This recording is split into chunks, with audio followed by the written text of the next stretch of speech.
All right, so I'm going to show you basically about step by step on how to install a Domino Throttle without the Dat Sharp harness, and using this heat gun solder thing that I bought on Amazon.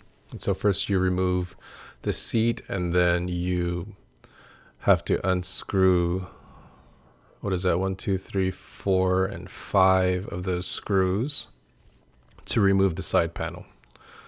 And then once you get the side panel removed, you need to find the one with the 2 pink wires and the long black wire that goes up to the front. All right, and then you have to unscrew the brakes, and then you have to find the little screw underneath the stock throttle. It's a Allen wrench screw that you just have to unscrew. And I actually ended up just taking off the entire brake. And once that was off, I just slid back this throttle part, and I just used a mallet to just knock the stock grip off. It was actually a lot easier than I thought it was going to be. I actually did it and then put it back to show you guys, but yeah, and I just hit it, and I hit it a few times and it just popped right out. And the next step is to cut off all the zip ties that the stock throttle wire is attached to, and I just cut off the stock throttle. I'm going to use that wire to install my new throttle, so I didn't need that.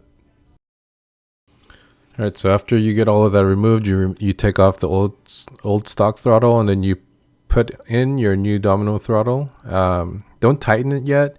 You need to kind of figure out the setup. I cut a little hole in the end for my bar end mirrors, but I had a few issues here because the way that I wanted set up, I wanted the mode switch to be closest to my new throttle, but I wanted it to fit, and I figured out a way where it could fit the best way like that, where it aligns up. But the brake is so clunky that I needed to move it. I needed to change things around in order to get everything to fit. So what I ended up doing was installing the brake first and not putting the Domino throttle all the way in. And so it would go about halfway in, and that gave me some more room on the handlebar to add in the rest of the switches. Now at this point, I was pretty satisfied with how everything was set up. I wanted to show you the way that the mode switch that I bought, and how it could kind of perfectly fit into the Domino throttle if you have it set up this way. I heard that you should have the Domino logo facing you, but I don't think that's really necessary. But you have to be aware of how close you bring the throttle to the brake because of that right there. You don't want it to hit and stop you from braking. And the only issue is that the wire would have to go over and around. So I got the on-off switch on there. I had to remove the brake again to install the on-off switch. And later on, I actually redo the whole thing. I shifted over because I want to get the throttle onto the handlebar as much as possible. But that wasn't too big of a deal. You just have to move everything. And once you move everything, it actually gave me more clearance for the brakes. And so I moved on to the wiring, and I cut the wiring. I should have listened to the Facebook post and just cut it all at the same length, but I didn't do that. And so later on, I'm going to have to recut and redo some of the wiring. But here I'm trying to decide if I want to try to remove that bracket or just cut off the wires. But all the wires from the switches came stripped, and I had to strip the Onyx wires that came from the old stock wiring. Once I stripped that, it was the 18 AWG.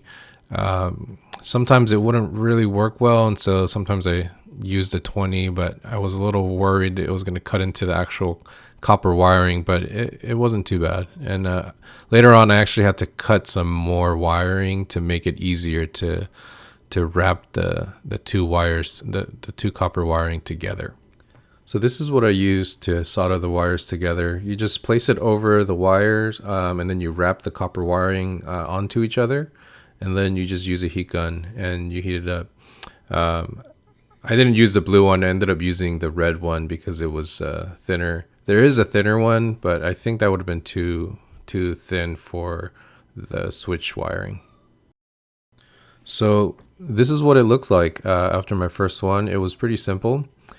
Just something to keep in mind is make sure to give yourself enough copper wiring to make it easy for you to wrap it around the other wire, right, when you're connecting them together. And so once you have it wrapped around, you just slide it back over and make sure the solder is over the copper wiring and heat it up.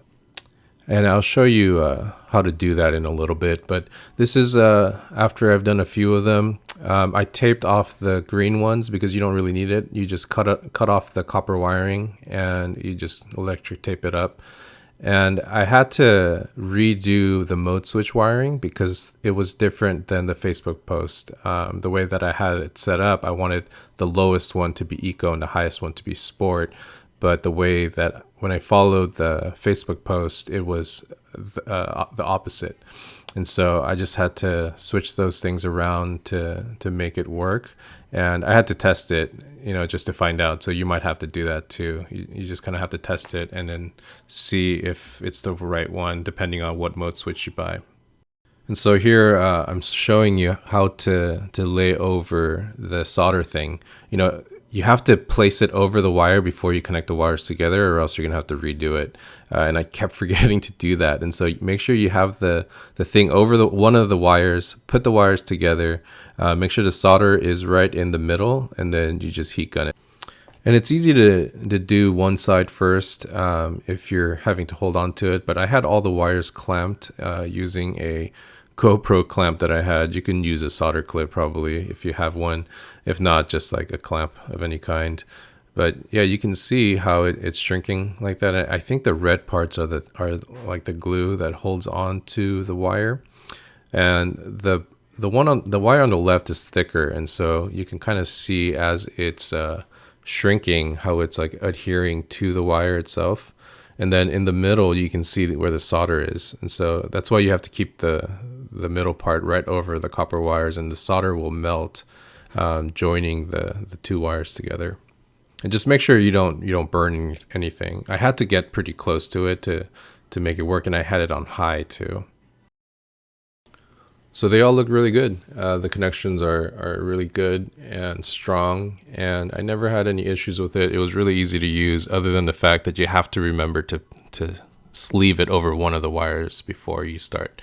And I bought this heat shrink, and I forgot to place it over one of the wires before connecting all the wires together. And so what I ended up doing was de-pinning the bracket.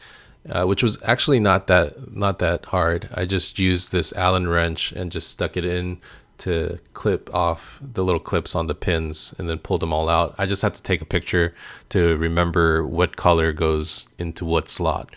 And once I got it over, it was pretty easy. I just routed the cable back in and clipped the bracket back in. So after I heat shrink the heat shrink tubing, it looks pretty good. You have to be careful with that glue that's on the inside because it gets pretty hot, and I burned my thumb a little bit there. But once you have that, it looks pretty watertight, right? It looks sealed. And so I just have to slip all the cables back in, take off the headlamp, zip tie everything back, and it should be ready. So I zip tied everything up, put the headlamp back on, just organized all the cables, and everything looks good. And you just have to stuff all those wires back in and put the side panel back on, and you should be good to go, and put the seat back on. And yeah, that's the finished product. Everything looks good, and I'm pretty satisfied with the orientation of the switches. Everything is reachable. I couldn't fit my bar end on the right side because the bolt wasn't long enough, so I just need to buy a new bolt, and it should be good to go. So this is the wiring guide I used from the Onyx RCR mods Facebook group by Gamble Siskin. It's pretty easy to follow. Everything was right on. The only thing was the switches. The switches I had issues with because my switch my on and off switch didn't have a black or an other that you can see on the right side there in the middle. And so I had to figure out which switch went to which color for the Onyx one. So whatever switch you buy will probably have different colors than what the guide says. That was the case for mine. And so I had to look up this wiring diagram on the product page of the switch that I bought. And then I looked up the exact switch product diagram for the switch that Gamble Siskin bought. And for him, it was the black one that connected to the light.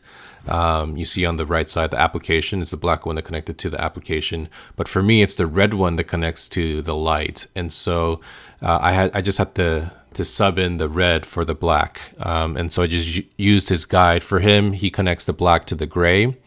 And so I just had to connect my red to the gray. And then I just connect the blue to the bluish purple Onyx RCR wiring. And for the mode switch, I just had to switch the Eco and the Sport to make it work for me.